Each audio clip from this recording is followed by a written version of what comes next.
सुधांशु त्रिवेदी आज के भस्मासुर। जैसे भस्मासुर महादेव से वरदान लेके और महादेव को ही जला रहा था, ठीक वैसे ही सुधांशु त्रिवेदी कांग्रेस के बनाए हुए इंजीनियरिंग कॉलेज से ज्ञान लेके और कांग्रेस के खिलाफ ही जहर उगलने में उस ज्ञान का इस्तेमाल कर रहे हैं। एंटाइटलमेंट ओरिएंटेड माइंडसेट है कांग्रेस पार्टी का, जो आज से नहीं है। मजदूर सुल्तानपुरी ने लिख दिया था जवाहरलाल नेहरू के खिलाफ एक आर्टिकल है, उनके स्टाइल ऑफ फंक्शनिंग में हिटलर की झलक मिलती है 2 साल एक शक्ति का गलत इस्तेमाल किया गया है। ये दुनिया बहुत खराब है। मिर्ची लगी ना? यस। तो इनको मैंने भस्मासुर क्यों कहा और कांग्रेस का इंजीनियरिंग कॉलेज क्यों कहा, ये आगे बताऊंगा। फिलहाल ये बताइए कि इस्लाम धर्म में कौन हुए? Doctor APJ Abdul Kalam, Shahir Ludhianvi, Ghalib. और हिंदू धर्म में कौन हुए? रावण, दुर्योधन, हिरण्यकश्यप, शकुनी। अज्ञान मिर्ची लगी ना? यस। तो इसको कहते हैं ब्रेन वॉशिंग, और यही सुधांशु त्रिवेदी और पूरी बीजेपी सालों से करते आ रहे हैं और आपका ब्रेन वॉश करके आपको अंधभक्त बना रहे हैं। आज इन्हीं ब्रेन वॉशिंग और इनके स्टूडियो साइंस को एक्सपोज करूंगा, लेकिन उससे पहले आपका स्वागत है हमारी पहली सीरीज चित्रे के पहले एपिसोड चित्रे, जहां हम झूठ और झूठे लोगों के चित्रे उड़ाने वाले। आगे बढ़ने से पहले जय श्री कृष्ण।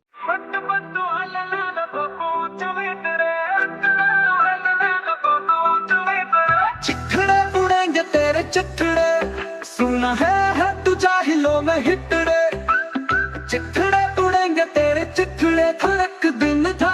पहले इस वीडियो को देखिए। सीधे तौर पर पूछूं तो आपको पाकिस्तान और भारत के मुसलमानों में क्या अंतर दिखाई देता है? ये अंतर दिखाई पड़ता है कि हमारे यहाँ कौन कौन, उस्ताद बिस्मिल्लाह खां, उस्ताद अमजद अली खां, मजरूर सुल्तानपुरी, हसरत जयपुरी, साहिर लुधियानवी, एक से एक कलाकार, मतलब दिलीप कुमार से लेके और आज के खान बंधुओं तक, फिर डॉक्टर कलाम जैसा साइंटिस्ट, और वहाँ हाफिज सईद, मुल्ला उमर, जैश ए मोहम्मद, लश्कर ए तैयबा, उसामा बिन लादेन, कहाँ से कहाँ पहुँच गए भाई। इतने अच्छे सवाल में कैसे बारीकी से जहर घोल दिया गया और आपको पता भी नहीं चला? मतलब क्या डिफरेंस बताइए। हिंदुस्तान के शायरों का एग्जांपल दिया और पाकिस्तान के आतंकवादियों का, और आपको लग रहा है कि अरे हाँ यार, हमारे यहाँ तो मुस्लिम ऐसे ऐसे हुए हैं और पाकिस्तान में इतने घटिया। जबकि ऐसा नहीं है। परफेक्ट एग्जांपल तब होता जब सेम प्रोफेशन के आदमी को कंपेयर किया जाता। जैसे वहाँ पे हाफिज सईद हुआ, जैसे मोहम्मद हुआ, तो हमारे यहाँ दाऊद इब्राहिम हुआ, छोटा शकील हुआ। यहाँ डॉक्टर APJ अब्दुल कलाम हुए, तो वहाँ अब्दुल सलाम जैसे साइंटिस्ट हुए। यहाँ मजरूर सुल्तानपुरी और शाहिर लुधियानवी जैसे शायर हुए, तो वहाँ मोहम्मद इकबाल और फैज अहमद फैज जैसे शायर हुए। यहाँ दिलीप कुमार जैसे एक्टर हुए, तो वहाँ मोहम्मद कवि कुमार जैसे एक्टर हुए। जिंदगी में जब आपको कभी कोई मिलना चाहे तो आप उतना मिले जितना वो मिलना चाहे। ये होता है परफेक्ट एग्जांपल। लेकिन नहीं, उन्होंने हमारे यहाँ के अच्छे लोगों को चुना और पाकिस्तान के सबसे बुरे लोगों के साथ उनका कंपेयर कर दिया, ताकि आपको लगे कि हमारे यहाँ सब अच्छे ही हैं और पाकिस्तान में सब बुरे ही। अब बात सिर्फ इतनी होती तो मुझे कोई फर्क नहीं पड़ता, क्योंकि ये पाकिस्तान के खिलाफ बोल रहे हैं। पर ये पहली बार नहीं है और ना ही आखिरी बार। ये एक फॉर्मेट है जिसका इन लोगों ने हर बार इस्तेमाल किया है और आपके दिमाग में जहर घोला है। जैसे ये देखिए। एक बार एक सज्जन हमसे डिबेट में कहने लगे, साहब हम तो काल्पनिक मानते हैं। तो एंकर ने कहा, ये तो काल्पनिक मानते हैं। मुस्लिम थे वो। तो मैंने कहा कि मैं इनकी बात से सहमत हूँ।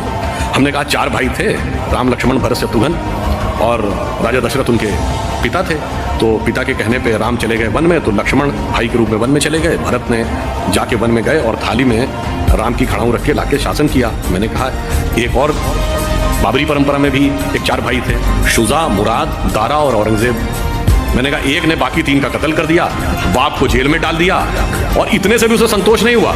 अपने सगे बड़े भाई दारा शिकोह का सर काटकर थाली में सजाकर जेल में बंद अपने बाप के पास भेजा। तो मैंने कहा जिन्होंने थाली में भाइयों के कटे हुए सर देखे हों, उन्हें थाली में रखी हुई भाइयों की खड़ाऊ कल्पना ही लगे। इस्लाम धर्म में औरंगजेब और अकबर का एग्जाम्पल देते हैं और हिंदू धर्म में राम और कृष्ण का। ये क्यों भूल जाते हैं कि कंस ने भी अपने पिता को और अपनी बहन को जेल में डाल दिया था सिंहासन के लिए। औरंगजेब का कंपेयर करना है तो फिर कंस से करो ना, दुर्योधन से करो या फिर रावण से करो। इस्लाम धर्म में कोई औरंगजेब हुए हैं तो हमारे धर्म में भी कोई कंस हुए हैं, कोई दुर्योधन हुए हैं और कोई रावण हुए। लेकिन नहीं, इन लोगों ने मुसलमान धर्म के सबसे बुरे लोगों को अपने धर्म के सबसे अच्छे लोगों के साथ कंपेयर किया, ताकि आपको ये लगे कि सारे बुरे लोग मुस्लिम धर्म में ही हुए हैं, इसलिए मुस्लिम धर्म ही खराब है, इस्लाम धर्म ही खराब है, और सारे अच्छे लोग हमारे धर्म में हुए हैं, इसलिए हमारा धर्म सबसे अच्छा है। वाह। और ऐसे आपका ब्रेन वॉश कर दिया गया और आपको पता भी नहीं चला।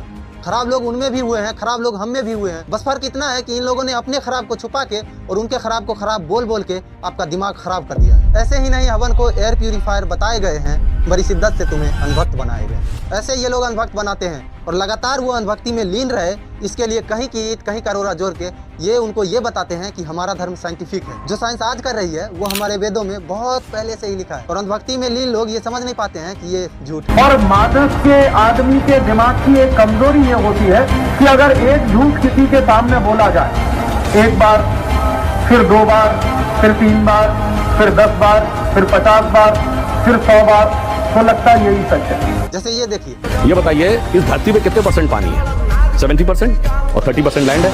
हमारे शरीर में कितना पानी है? 70%, 30% मास है। दिमाग में कितना पानी है? 90%।